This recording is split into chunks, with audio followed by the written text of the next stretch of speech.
Hey guys, and welcome back to the channel. So here we are, July 22nd, 2019, day 6 of the driveway replacement series here, and today's the day we're going to pour this thing. So as you can see here, Mark and Brian are going to start laying down plywood, which, so today is actually March 26th of 2021, and I think Mark's probably glad that this wasn't 2021 because that plywood right there is like 50, 60 bucks a sheet. So, probably more than half the concrete job thanks to COVID. But luckily, this was done back in 2019. And yeah, so he's laying that down so that the power buggies can drive on it as they come up to dump the concrete.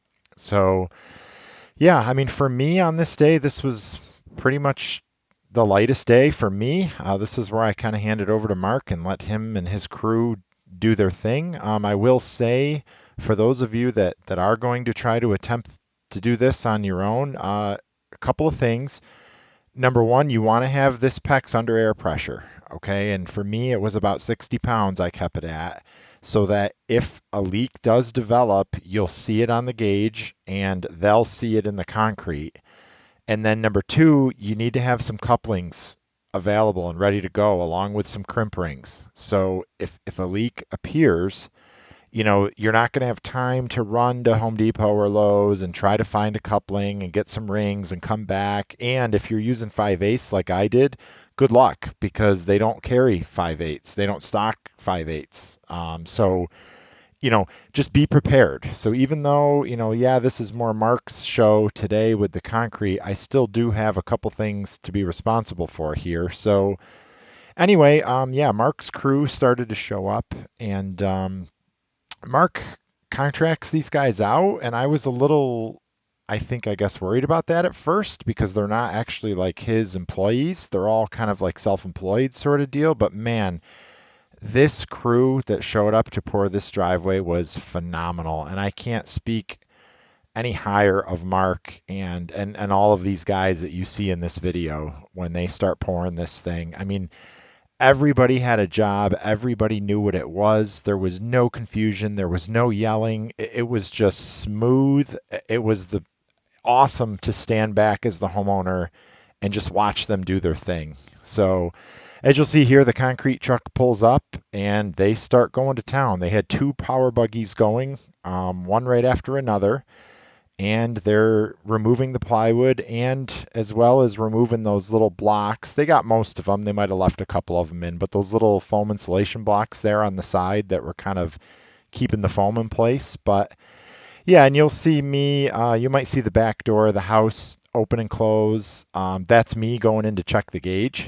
And the guys were great. They would even ask me, like, if I would forget, they would look up at me if I was standing out there and give me the thumbs up, like, are we good? Are we good? So I think if they had hit the pecs, you would notice it. At 60 pounds, it's going to shoot concrete out and it's going to bubble and make a mess, and I would notice it on the gauge. So yeah, they're just pouring right along. Like I said, everybody had a job, everybody knew what to do. There was no confusion, no yelling. It was just such a smooth, just phenomenal to stand back and watch it happen.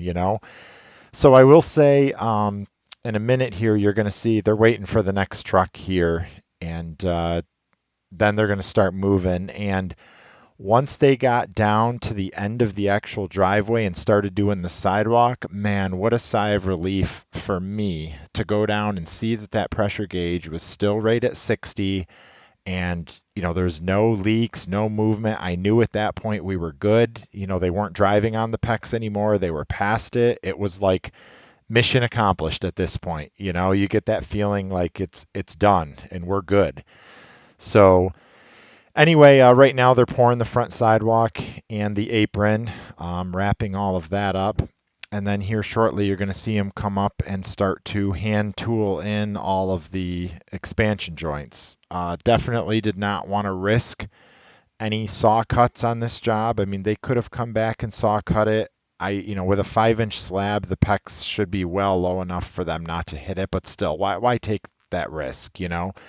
You might have seen Brian a second ago just marking with a tape measure about 12 inches out. So what we're doing is I'm having them put a 12-inch border down both sides of the driveway and on the front walkways, and then that border will be stamped with like a slate pattern. And then Mark will come back later, and Mark will actually he'll antique it or color it to like a gray color. And I'll throw some pictures up here at the end so you guys can see that. But yeah, so here they're just hand tooling in the joints. I think down at the end, you see them how everybody kind of rushed down towards the end. The end was actually starting to set up a little bit more than it was back up here because the sun was on it. And you'll see Brian there uh, go ahead and spraying down the release agent there and then rolling out the slate stamp for that border. But yeah, they all kind of hustled down to the end to get the spots where it was setting up on them, and then a couple of the guys came back up and started to smooth it out. And another thing I noticed with this crew that was pretty impressive to me, the younger guys on the job really showed a lot of respect for the older guys that had been doing this a while. I mean, there was just this crew. I really can't say enough about this crew. They did a great job and they knew what they were doing and they did it well. So as you can see here, they're putting the broom finish on it and just wrapping up the very last pieces there of troweling it out. And for the most part, they're done. A lot of the guys started cleaning off their tools in the front lawn and packing up. And yeah, you'll see me at this point, everybody's pretty much gone, and I tape off the end of the driveway, and I just came back and started kind of doing some cleanup.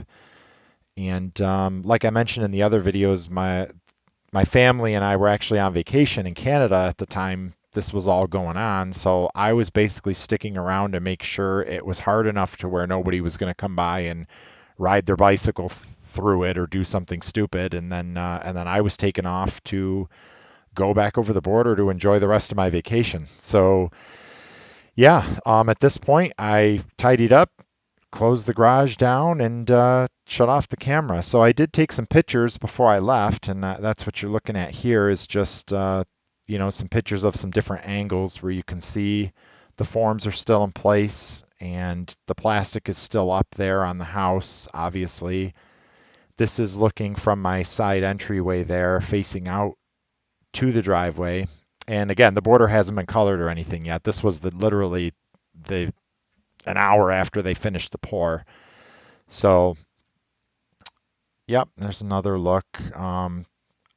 I must have already taken them in, but the whole time we were doing this, right there on that front brick little pedestal there was where I had my PEX tools ready to go. I had my crimp rings ready to go, my couplings, and we didn't end up needing them at all, which is great. So, but again, if you guys are going to do this, make sure you have that stuff because you never know, and if you need it, you're going to need it. So you don't want to screw around, and they don't want to screw around waiting for you to try to get it. So either that or you abandon the loop that's leaking. So anyways, yeah, then, like I said, I was in Canada, but Mark and Brian came back, and they added their sealer and their curing compound or, sealer to the top of it, and they antiqued the border. So Mark was kind enough to send me these pictures while I was over the border to kind of show me what it ended up looking like, because I wasn't even home. I didn't even see this for like 2 weeks after the pour. So